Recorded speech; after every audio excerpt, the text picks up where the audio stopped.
శ్రీమాత్రే నమః. ఈ పనులు ఎక్కువగా చేస్తే తొందరగా చనిపోతారు. ఈ పనులు ఎక్కువగా చేయటం వల్ల ఆయుష్ తగ్గుతుంది, తొందరగా చనిపోతారు. కాబట్టి ఆ పనులు ఏంటో ఇప్పుడు మనం తెలుసుకుందాం. చాలా మంది మాంసం తినేటప్పుడు అందులో నిమ్మకాయలను పిండుకుంటారు. దానివల్ల గ్యాస్ట్రిక్ సమస్యలు వస్తాయి. కాబట్టి అలా అస్సలు చేయకండి. నూడిల్స్, సమోసాలు ఎక్కువగా తినకూడదు. ఎక్కువగా తినడం వల్ల జీర్ణ సమస్యలు, గుండె సమస్యలు వచ్చే అవకాశం ఉంటుంది. కాబట్టి నూడిల్స్, సమోసాలు ఎక్కువగా తినకండి. పెరుగు తినడం వల్ల ఆరోగ్యానికి ఎంతో మంచిది. కానీ రాత్రిపూట పెరుగును అస్సలు తినకూడదు. రాత్రిపూట పెరుగు తింటే జీర్ణ వ్యవస్థ పాడవుతుంది, ఎన్నో అనారోగ్య సమస్యలు వస్తాయి. కాబట్టి రాత్రిపూట పెరుగు అస్సలు తినకండి. ఉప్పు ఎక్కువగా తినకూడదు. ఉప్పు ఎక్కువగా తినడం వల్ల కిడ్నీలో రాళ్ళు, గుండె జబ్బులు వచ్చే అవకాశం ఉంటుంది. కాబట్టి ఉప్పు ఎక్కువగా తినకండి. స్నానం ఎక్కువసేపు చేయటం, టాయిలెట్ని ఆపుకోవటం, ఎక్కువసార్లు స్నానం చేయటం, వీటి వల్ల ఆరోగ్యం పాడవుతుంది, ఎన్నో అనారోగ్య సమస్యలు వస్తాయి. చర్మం మెత్తగా అవుతుంది, ముఖంలో కాంతి తగ్గిపోతుంది, బలహీనంగా అవుతారు, జ్ఞాపక శక్తి తగ్గిపోతుంది. కాబట్టి అలా అస్సలు చేయకండి. ఒక రోజుకు 2 సార్లు కంటే ఎక్కువగా స్నానం చేయకూడదు. అలాగే స్నానం 10 నిమిషాల కంటే ఎక్కువసేపు చేయకూడదు. పగటిపూట నిద్రపోవటం, అతిగా తినటం, రాత్రిపూట లేటుగా నిద్రపోవటం, వీటి వల్ల అనేక రోగాలు వస్తాయి. బద్ధకం ఎక్కువగా పెరుగుతుంది, కంటి చూపు తగ్గిపోతుంది. కాబట్టి అలా అస్సలు చేయకండి. మనిషికి నిద్ర తక్కువైనా ఎక్కువైనా అది ఆరోగ్యానికి ఎంతో ప్రమాదం. దానివల్ల ఒత్తిడి ఎక్కువగా పెరుగుతుంది, కళ్ళు చిన్నగా అవుతాయి. కాబట్టి మనిషికి కనీసం 6 లేదా 8 గంటలు నిద్ర ఆరోగ్యానికి ఎంతో మంచిది. ప్రతి ఒక్కరూ ఉదయమే నిద్ర లేవాలి. వేకువజామున వచ్చే గాలి మనకు అనేక రోగాలను తగ్గిస్తుంది. కాబట్టి ప్రతి ఒక్కరూ ఉదయమే నిద్ర లేవడానికి ప్రయత్నించండి. ఉదయం లేటుగా నిద్రలేచిన వారికి ఆయుష్ తగ్గుతుందని ఆయుర్వేద నిపుణులు చెబుతున్నారు. కాబట్టి ఉదయమే నిద్రలేచి బయట గాలిని పీల్చుకోవటం వల్ల శ్వాసకు సంబంధించిన వ్యాధులన్నీ తగ్గిపోతాయి, ఆయుష్ పెరుగుతుంది. కాబట్టి ఉదయమే నిద్ర లేవండి. దానివల్ల ఆరోగ్యానికి ఎంతో మంచిది. అన్నం గబగబా తినకూడదు, చాలా నిదానంగా నమిలి తినాలి. అలాగే నిలబడి నీళ్లు తాగకూడదు. నిలబడి నీళ్లు తాగితే అది గుండెపైన ప్రభావం చూపుతుంది. నిలబడి నీళ్లు తాగడం వల్ల కీళ్ళ నొప్పులు వస్తాయి. అలాగే అన్నం తిన్న వెంటనే స్నానం చేయకూడదు. దానివల్ల జీర్ణక్రియ దెబ్బతింటుంది, రక్త ప్రసరణ తగ్గుతుంది. కాబట్టి అలా అస్సలు చేయకండి. ఈ రోజుల్లో చాలా మంది ఆడవారు నైటీలను పగటిపూట కూడా వేసుకుంటున్నారు. నైటీలు వేసుకోవటం వల్ల ఆడవారి శరీరం లావుగా అయ్యే అవకాశం ఉంటుంది. కాబట్టి స్త్రీలు పగటిపూట నైటీలు వేసుకోవటం మానేయండి. ఒకవేళ వేసుకున్నా రాత్రి వేసుకుని పొద్దున్నే తీసేయండి. అలాగే నైటీలు వేసుకుని ఇంట్లో పూజ చేయకూడదు. దానివల్ల మహాపాపం తగులుతుంది. కాబట్టి అలా అస్సలు చేయకండి. చాలా మంది కోడిగుడ్లను కడగకుండా అలానే ఉడకబెడతారు. అలా చేయటం చాలా తప్పు. ముందుగా కోడిగుడ్లను శుభ్రంగా కడిగిన తర్వాత ఉడకబెట్టాలి. కోడిగుడ్లను కడగకుండా ఉడకబెట్టి తినడం వల్ల ఇన్ఫెక్షన్లు వచ్చే అవకాశం ఉంటుంది. అలాగే ఫ్రిడ్జ్లో పెట్టిన ఆహార పదార్థాలు 24 గంటల్లోపే తినేయాలి. ఎక్కువ రోజులు ఉంచి వాటిని తినడం వల్ల ఇన్ఫెక్షన్లు వస్తాయి, ఆరోగ్యం పాడవుతుంది. కాబట్టి అలా అస్సలు చేయకండి. పాలకూర మీద ఎక్కువగా క్రిములు ఉంటాయి. కాబట్టి పాలకూర వండేటప్పుడు బాగా శుభ్రంగా కడగాలి.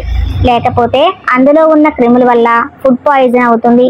అలాగే పాలకూర వండేటప్పుడు అందులో టమాటా కలిపి అస్సలు వండకూడదు. అది ఆరోగ్యానికి ఎంతో ప్రమాదం.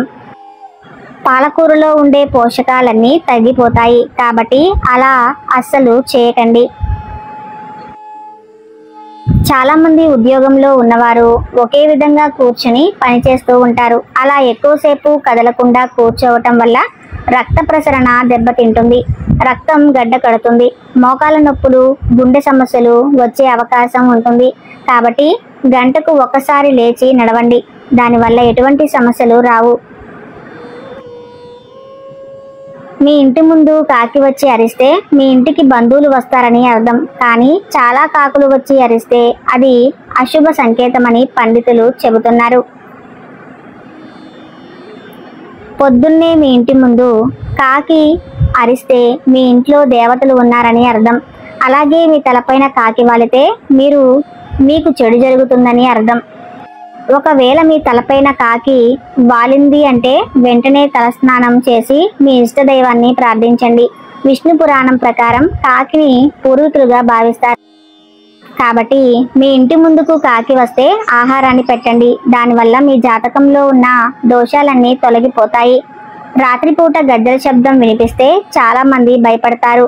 కానీ గజ్జల శబ్దం వినిపిస్తే అది శుభ సంకేతం. మీ ఇంట్లో లక్ష్మీదేవి తిరుగుతుందని అర్థం. అలాగే మీ ఇంట్లో దుష్ట శక్తులు ఉంటే అర్ధరాత్రి పూట మీకు మెలకువ వస్తుంది. అర్ధరాత్రి పూట మీ ఇంటి ముందు కుక్క ఏడుస్తుంది. కాబట్టి మీ ఇంట్లో ఉన్న దుష్ట శక్తులన్నీ తొలగిపోవాలంటే 4 లవంగాలను మీ ఇంట్లో ఒక మూల ఉప్పులో వేసి పెట్టండి. దానివల్ల ఇంట్లో ఉన్న దుష్ట శక్తులన్నీ పారిపోతాయి.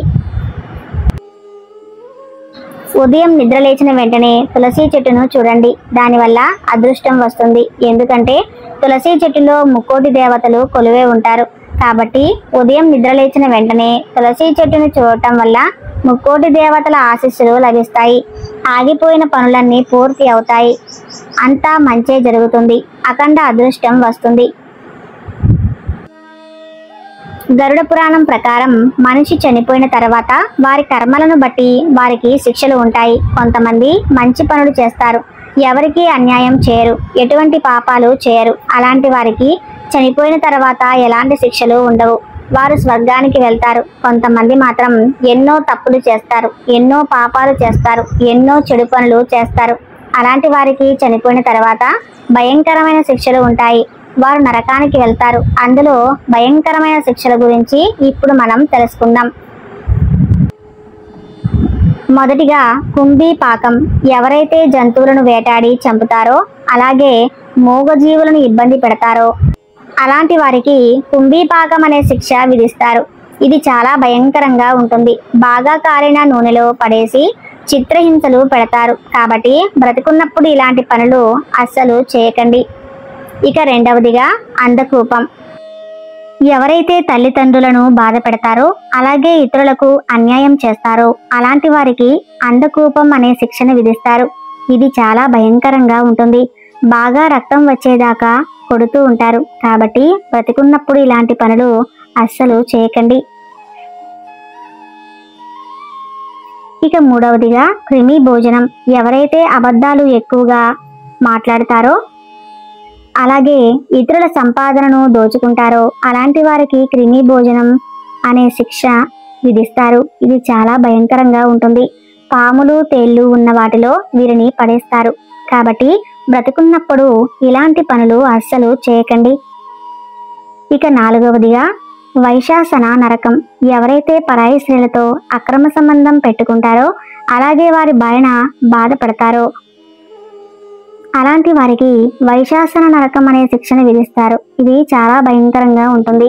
బాగా మండే మంటలో వీరిని పడేస్తారు. కాబట్టి బ్రతికున్నప్పుడు ఇలాంటి పనులు అస్సలు చేయకండి. ఇక ఐదవదిగా కాలసూత్ర నరకం.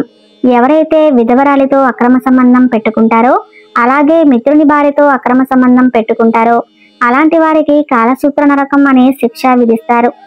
ఇది చాలా భయంకరంగా ఉంటుంది. బాగా రక్తం వచ్చేదాకా సూదులతో శరీరం మొత్తం గుచ్చుతారు.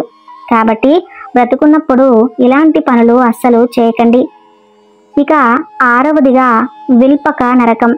ఎవరైతే బంగారం దొంగతనం చేస్తారో అలాగే డబ్బు దొంగతనం చేస్తారో అలాంటి వారికి విల్పక నరకం అనే శిక్షను విధిస్తారు. ఇది చాలా భయంకరంగా ఉంటుంది. శరీరం మొత్తం ముక్కలు ముక్కలుగా నరుకుతారు. కాబట్టి బ్రతికున్నప్పుడు ఇలాంటి పనులు అస్సలు చేయకండి. చూశారు కదండి. ఈ వీడియో మీకు నచ్చినట్లయితే తప్పకుండా లైక్ చేసి మీ కుటుంబ సభ్యులకు, మీ సహోదరులకు ఈ వీడియోని షేర్ చేయండి. అలాగే ఈ వీడియోకి శ్రీమాత్రే నమః అని ఒక చిన్న కామెంట్ చేయండి. వీడియోని లైక్ చేయడం మాత్రం మర్చిపోకండి. ధన్యవాదాలు.